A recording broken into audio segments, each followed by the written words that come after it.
পুলিশকে ধন্যবাদ দিতে হয়, আইন শৃঙ্খলা বাহিনীকে, যে আজকে যে এই জাতীয় পার্টি যে সমাবেশ ছিল সেটি তারা করতে দেয়নি। কারণ এর মধ্যে দিয়েই তো তাদের একটা দৃষ্টতা ফুটে ওঠে যে ধরেন জাতীয় পার্টিকে কেন্দ্র করে মূলত এই যে ২৯শে অগস্ট এই ধরনের একটা ঘটনা ঘটে গেল, যেই ঘটনায় পুরো দেশবাসী কেঁদেছে, দেশের জনগণের বিবেক নড়েছে, তারা আটকে উঠেছে। সেখানে আমরা এখন পর্যন্ত পরিপূর্ণ সুস্থ হয়ে উঠি নাই। আমাদের অনেক নেতাকর্মী এখনও গুরুতর আহত, ইনক্লুডিং মি। সেই জাতীয় পার্টি আস্ফলন দেখাচ্ছে। তারা আবার তাদের কেন্দ্রীয় কার্যালয়ের সামনে সারা দেশ থেকে নেতাকর্মী এনে আওয়ামী লীগের নেতাকর্মীদের জড়ো করে একটা প্রোগ্রাম করতে চেয়েছিল। এবং আমার যতদূর জানা যে যেহেতু একই দিনে আউটসোর্সিং কর্মকর্তাদের প্রোগ্রাম ছিল, নোয়াখালী বিভাগের দাবিতে আন্দোলনকারীদের প্রোগ্রাম ছিল, এবং জাতীয় পার্টি এই সুযোগে এইখানে প্রোগ্রাম করে মূলত একটা বিশৃঙ্খলা বা নৈরাজ্য তৈরি করতে চেয়েছিল।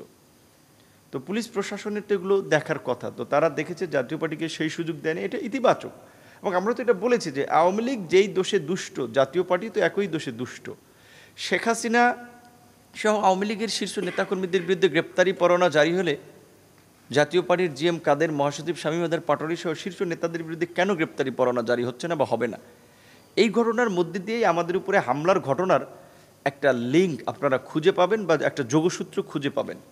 আমাদের উপরে হামলা করেছিল সেনা কর্মকর্তাদের একটা অংশ বা তাদের নির্দেশে এই জাতীয় পার্টিকেও কিন্তু পৃষ্ঠপোষকতা দিতে চাচ্ছে এই সেনাবাহিনীর মধ্যে থাকা ফ্যাসিবাদের দোসরেরা। কারণ জাতীয় পার্টির মধ্যে দিয়ে তারা আওয়ামী লীগকে বা ফ্যাসিবাদকে আবার ব্যাক করাতে চায়। সেই জন্যই আমরা বলেছি যে এই ঘটনার একটা সঠিক তদন্ত হওয়ার পরে যারা জড়িত তাদের বিচার করা দরকার, এবং এই জাতীয় পার্টিকে যারা রাজনৈতিকভাবে স্পেস দিতে চাচ্ছে তাদেরকে খুঁজে বের করা দরকার যে কোন স্বার্থে, কেন তারা জাতীয় পার্টির পক্ষাবস্থান নিয়ে জাতীয় পার্টিকে এইভাবে প্রোটেক্ট করতে চাচ্ছে, জাতীয় পার্টিকে সভা সমাবেশের অনুমতি দিচ্ছে। জাতীয় পার্টি গত ১৬ বছরের ফ্যাসিবাদের প্রধান সহযোগী ছিল। আওয়ামী লীগ দেশে যে গুম, খুন, মানবতা বিরোধী অপরাধ করেছে গত ১৬ বছরে, সেই একই অপরাধে জাতীয় পার্টি অভিযুক্ত। সেই অপরাধে জাতীয় পার্টি অভিযুক্ত। জাতীয় পার্টির অনেকের নামে মামলা হয়েছে।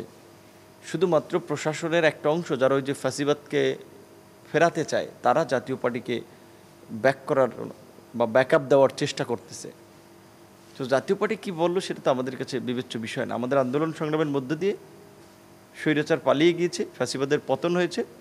এখন ফ্যাসিবাদের সাথে যারা জড়িত তাদের বিচার হচ্ছে। আওয়ামী লীগের নেতাদের বিচার হয়েছে, অনেকের নামে মামলা হয়েছে, জাতীয় পার্টির অনেক নেতার নামে মামলা হয়েছে। তাদের নামেও গত ১৫ বছরের লুটপাট, গুম, খুন, মানবতা বিরোধী অপরাধের অভিযোগ রয়েছে, তাদেরও বিচার হবে।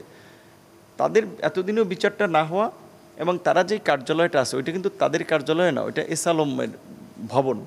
সো ওইখানে বসে তারা এই পল্টনের মতো একটা ব্যস্ততম জায়গায় বসে তারা আপনার এই ধরনের বিশৃঙ্খলা করবে, সেটা তো আইনশৃঙ্খলা বাহিনীর দেখার দায়িত্ব, এবং আজকে তারা দেখেছে। আশা করি আইনশৃঙ্খলা বাহিনী শক্ত হবে এবং তাদের বিরুদ্ধে ব্যবস্থা নেবে।